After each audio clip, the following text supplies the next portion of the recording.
জনবান্ধব পরিবহন ব্যবস্থা করতে মেট্রো রেলের পাশাপাশি মনোরেল চালুর বিষয়টি বিবেচনা করছে সরকার।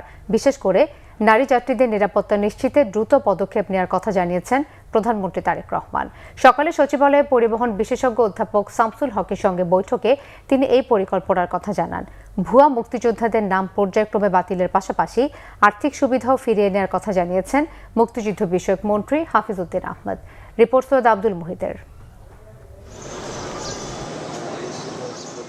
সোমবারও সচিবালয়ে নিজ কার্যালয়ে ব্যস্ত সময় পার করেছেন প্রধানমন্ত্রী তারেক রহমান। শুরুতে বৈঠক হয় বাংলাদেশ প্রকৌশল বিশ্ববিদ্যালয়ের অধ্যাপক ডক্টর এম শামসুল হকের সাথে। বৈঠকের পর তিনি জানান, গণপরিবহন আধুনিকায়ন ও মানুষের দুর্ভোগ কমাতে একাধিক বড় উদ্যোগের পরিকল্পনা নিয়েছেন প্রধানমন্ত্রী।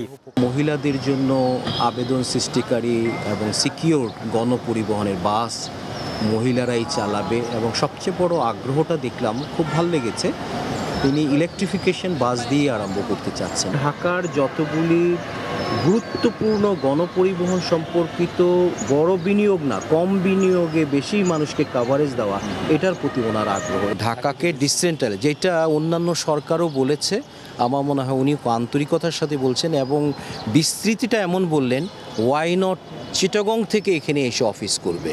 পরে প্রধানমন্ত্রীর সাথে বৈঠকের পর মুক্তিযুদ্ধ বিষয়ক মন্ত্রী অবসরপ্রাপ্ত মেজর হাফিজ উদ্দিন আহমেদ জানান, জুলাই যোদ্ধা ও শহীদ জুলাই পরিবারগুলোর আর্থিক অনুদান ও পুনর্বাসনের নির্দেশ দিয়েছেন প্রধানমন্ত্রী। ভুয়া মুক্তিযোদ্ধাদের বিষয়ে সরকারের করণীয় সম্পর্কেও জানানো হয়েছে। তাদের পুনর্বাসনের ব্যাপারে তিনি উদ্বিগ্ন এবং সে ব্যাপারে আমাদের যেসব স্কিম রয়েছে সেগুলোর ব্যাপারে আমরা তাদেরকে প্রধানমন্ত্রীকে ব্রিফ করেছি। মুক্তিযুদ্ধের সময় মুক্তিযোদ্ধার সংখ্যা ছিল 1 লাখ, পরবর্তীতে এখন হয়ে গেছে 2.5 লাখ। তো বিরাট সংখ্যক এরা ভুয়া মুক্তিযোদ্ধা। এমনকি বিগত সরকারের সময় 16 জন সচিব ভুয়া মুক্তিযোদ্ধা বলে প্রমাণিত হয়েছে এবং তাদের মুক্তিযোদ্ধা ভাতা ক্যান্সেল করে দেওয়া হয়েছে। ইতিমধ্যে 300 ভুয়া মুক্তিযোদ্ধাকে তারা বাদ দিয়েছে এবং এটা কনস্ট্যান্ট প্রসেস রয়েছে এবং আমরা আশা করি যে মুক্তিযুদ্ধে যা কিছু বেনিফিট বা বেনিফিশিয়ারি যারা আছে, এটা যাতে প্রকৃত মুক্তিযোদ্ধারা পায়, ভুয়া মুক্তিযোদ্ধাদের নাম ধীরে ধীরে পর্যায়ক্রমে আমরা বাদ দিয়ে দেবো। এদিকে প্রধানমন্ত্রী তারেক রহমানের সাথে বৈঠক করে শিক্ষা প্রতিমন্ত্রী জানান, গ্রহণযোগ্য ও গ্লোবাল স্ট্যান্ডার্ড অনুযায়ী ঢাকা বিশ্ববিদ্যালয়ের ভিসি নিয়োগ দিতে পরামর্শ দিয়েছেন প্রধানমন্ত্রী।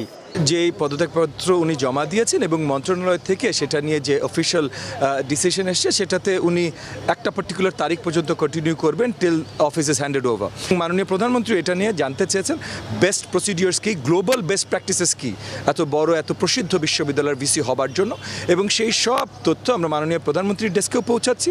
7 কলেজের বিষয়টি মীমাংসিত। এ বিষয়ে সবার সম্মতির কথাও জানান শিক্ষা প্রতিমন্ত্রী ববি হাজ্জাজ। সৈয়দ আব্দুল মুহিত, বাংলা ভিশন, ঢাকা।